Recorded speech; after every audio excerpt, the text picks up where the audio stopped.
નકલી નોટો સાથે ઝડપાયેલા આરોપીનું રાજકોટ કનેક્શન સામે આવ્યું। પ્રદીપ જોટાંગિયાનું રાજકોટ કનેક્શન સામે આવ્યું। રૈયા રોડ પર યોગા સેન્ટરમાં રિયાલિટી ચેક કરાયું। ગુજરાત ફર્સ્ટની ટીમ પહોંચતા યોગ સેન્ટર અહીંયા બંધ હાલતમાં જોવા મળ્યું।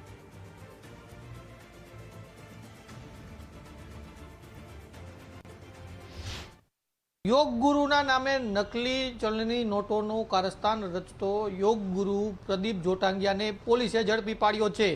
તેને લઈને મહત્વના ખુલાસાઓ થઈ રહ્યા છે। ત્યારે રાજકોટમાં પણ તેનું જે આ શ્રી સત્યમ શિવમ ફાઉન્ડેશન છે તેની એક સેન્ટર ચાલતું હોય એવી વિગત પણ સામે આવી છે। રાજકોટના રૈયા રોડ ઉપર આ સેન્ટર આવેલું છે, ત્યાં અત્યારે અમે પહોંચ્યા છે। જોકે આ સેન્ટર અત્યારે બંધ હાલતની અંદર છે। અહીંયા લોક પણ મારી દેવામાં આવ્યો છે અને જે તમામ અહીંના જે પણ સંચાલકો છે તે પણ અહીંયા કોઈ હાજર નથી। મહત્વની વાત છે કે લગભગ 2 કરોડથી વધુની જે નકલી ચલણી નોટો છે તે આ યોગ ગુરુ છે તેની પાસેથી મળી આવી છે, તેની કારમાંથી મળી આવી છે અને તેને લઈને હવે ગુજરાત પોલીસે અલગ અલગ દિશાની અંદર તપાસ કરવામાં આવી રહી છે। તેનો જે મુખ્ય આશ્રમ છે તે સુરતમાં આવેલો છે।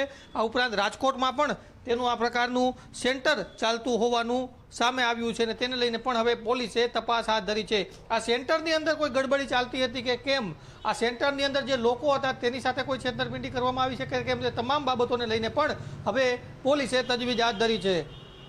કેમેરા પર્સન દેવજી રંગાડિયા સાથે ગૌતમ બેડા, ગુજરાત ફર્સ્ટ, રાજકોટ।